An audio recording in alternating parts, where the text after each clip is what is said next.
एका मध्यमवर्गीय कुटुंबात गैरसमज, संशय आणि संवादाचा अभाव यामुळे घडलेली धक्कादायक घटना सध्या संपूर्ण परिसरात चर्चेचा विषय ठरली असून पत्नीबाबत चुकीचा संशय मनात बाळगलेल्या नवऱ्याने रागाच्या भरात स्वतःच्या सासूची हत्या केल्याची गंभीर बाब उघडकीस आली आहे.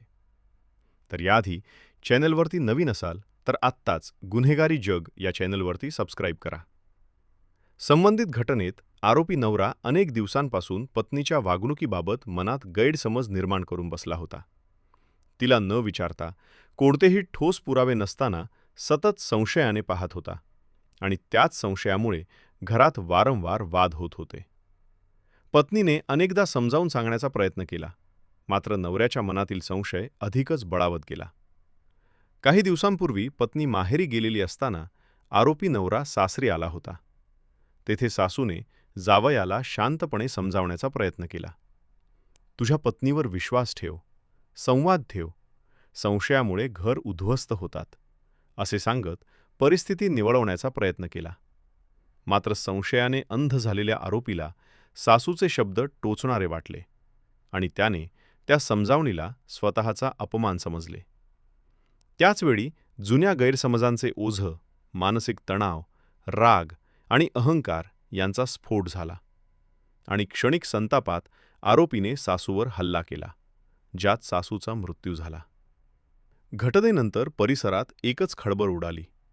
शेजाऱ्यांनी आरडाओरड ऐकून धाव घेतली, मात्र तोपर्यंत उशीर झाला होता. माहिती मिळताच पोलिसांनी तात्काळ घटनास्थळी धाव घेऊन पंचनामा केला. मृतदेह शवविच्छेदनासाठी पाठवण्यात आला आणि आरोपी नवऱ्याला ताब्यात घेण्यात आले. प्राथमिक तपासात हा खून कोणत्याही आर्थिक वादातून नसून केवळ पत्नीबाबतच्या गैरसमज आणि संशयातून झाल्याचे स्पष्ट झाले आहे. आरोपीविरुद्ध भारतीय न्यायसंहितेतील गंभीर कलमांखाली गुन्हा दाखल करण्यात आला असून न्यायालयाने त्याला पोलीस कोठडी सुनावली आहे. पत्नीने दिलेल्या जबाबात ती पूर्णपणे निर्दोष असल्याचे सांगत पतीने कोणतीही चौकशी न करता मनात संशय निर्माण केला.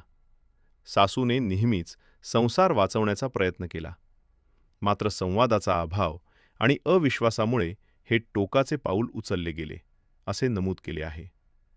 या घटनेमुळे संपूर्ण गावात हळहळ व्यक्त होत असून संशय हा नात्यांचा सर्वात मोठा शत्रू आहे, हे पुन्हा एकदा अधोरेखित झाले आहे. सामाजिक कार्यकर्ते आणि मानसोपचार तज्ज्ञांनी अशा घटनांवर भाष्य करताना सांगितले की कुटुंबात संवाद, विश्वास आणि समजूतदारपणा नसेल तर मानसिक तणाव वाढतो आणि तो हिंसक स्वरूप धारण करू शकतो. पोलिसांनी नागरिकांना आवाहन केले आहे की कोणताही संशय असल्यास थेट संवाद साधावा. अफवांवर किंवा मनातील कल्पनांवर निर्णय घेऊ नये, कारण एका क्षणाच्या चुकीच्या निर्णयामुळे अनेक कुटुंबे उद्ध्वस्त होतात. या घटनेत एका निरपराध महिलेचा बळी गेला असून एका घरातील आई, पत्नी आणि आजीची भूमिका निभावणारी व्यक्ती कायमची हरपली आहे. तर आरोपी नवऱ्यामुळे स्वतःचे आयुष्य, पत्नीचा संसार आणि कुटुंबाचा मान एकाच क्षणात उद्ध्वस्त झाला आहे. ही घटना केवळ एक गुन्हा नसून समाजासाठी गंभीर इशारा आहे की अविश्वास, अहंकार आणि राग यांना वेळीच आवर घातला नाही तर त्याचे परिणाम अत्यंत भयावह ठरू शकतात.